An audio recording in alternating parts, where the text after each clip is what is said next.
Assalamualaikum warahmatullahi wabarakatuh. Baik, kita kembali lagi pada praktikum IPA DST, yaitu sekarang pada modul yang ketiga, itu tentang jenis dan bahan makanan, jenis zat dan bahan makanan, dimana kegiatan praktikum sekarang adalah kita lakukan tentang pengelompokan bahan makanan.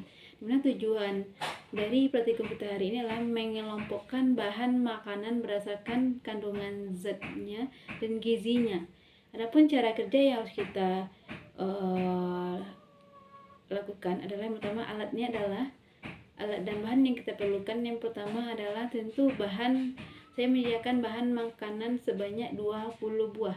Lalu yang kedua adalah siapkan lembar pengamatan yang akan kita isi ketika kita menentukan apa kandungan dalam zat bahan makanan itu, apakah dia lemak, apakah dia karbohidrat, apakah dia protein atau vitamin. Baik, cara kerja yang pertama harus kita lakukan adalah yang pertama, kita kelompokkan bahan makanan itu berdasarkan zatnya. Yang kedua, baru kita masukkan dia ke dalam lembar pengamatan, baru kita nanti bisa mengambil kesimpulan dari praktikum yang kita lakukan. Baik, kita lanjut kepada yang pertama, yaitu bahan makanan yang pertama adalah susu. Susu ini bahan makanan yang dalamnya mengandung protein. Susu ini adalah mengandung protein. Jadi kita letakkan dia pada kelompok protein. Baik, yang kedua itu adalah jeruk. Jeruk ini adalah termasuk bahan makanan yang mengandung vitamin. Kita letakkan dia dekat vitamin. Lalu bahan selanjutnya adalah jambu. Buah jambu ini juga mengandung vitamin. Kita akan kelompokkan dia di kelompok vitamin. Lalu yang selanjutnya adalah buah apel. Mana buah apel ini kandungan di dalamnya adalah vitamin juga. Apel ini juga mengandung vitamin. Selanjutnya ada namanya cabai. Cabai ini mengandung dalamnya adalah karbohidrat dan protein di dalamnya. Lanjut, itu ada namanya terong. Di mana terong ini kandungan di dalamnya adalah karbohidrat. Terong kita kelompokkan dia di karbohidrat.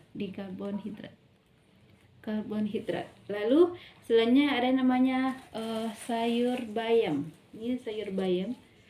Sayur bayam ini zat yang kandung dalamnya adalah vitamin. Kita kelompokkan dia di vitamin. Lalu kita lanjut, ada namanya daun singkong. Daun singkong, di mana daun singkong ini juga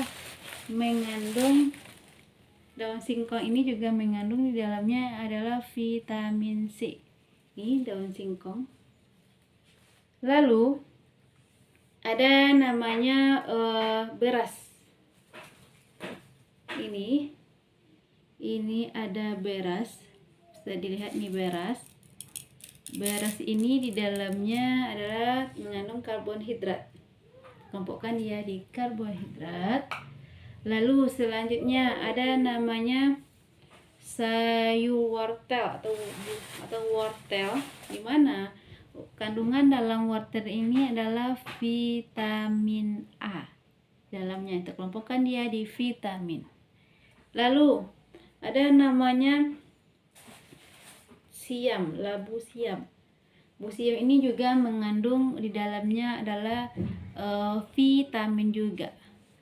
Selanjutnya ada tomat. Tomat ini kandungan di dalamnya adalah juga vitamin. Lalu selanjutnya ada namanya kentang, di mana kentang ini dalamnya adalah karbohidrat juga. Kita kelompokkan dia di letak karbohidrat. Lalu ada namanya ikan. Ini ikan di dalamnya. Ikan ini mengandung protein. Ini adalah ikan lele. Karena ikan lele ini mengandung protein. Kita kelompokkan dia di kelompok protein. Lalu selanjutnya kita lanjut kepada telur. Di mana di telur ini banyak beberapa zat kandungan di dalamnya. Itu yang putihnya itulah protein, yang kuningnya adalah lemak. Ini pada sebuah telur. Dikelompokkan dia di tempat yang dikelompokkan. Lalu ada namanya tempe. Tempe ini terbuat dari kacang kedelai, dimana di dalamnya terkandung protein. Ini tempe mengandung dalamnya ada sebuah protein. Lalu selain tempe juga ada yang lainnya, yaitu adalah tahu. Di mana tahu ini juga terdapat terbuat dari kacang kedelai, yang dalamnya juga mengandung protein. Lalu selanjutnya adalah bawang merah. Bawang merah ini juga mengandung vitamin di dalamnya. Kita kelompokkan di dalam tempat vitamin. Lalu yang terakhir adalah itu adalah kunyit. Ini adalah kunyit, dimana dalam kunyit ini juga terdapat vitamin. Jadi semuanya kita kelompokkan di tempatnya, mana letak karbohidrat, mana lemak, di mana vitamin, dan mana protein, dan kita kelompokkan. Tapi dapat kita sampulkan bahwa makanan yang ada di bahan makanan yang ada di sekitar kita itu bahwa semuanya pada umumnya mengandung makanan karbohidrat, mengandung lemak, mengandung protein, dan mengandung vitamin.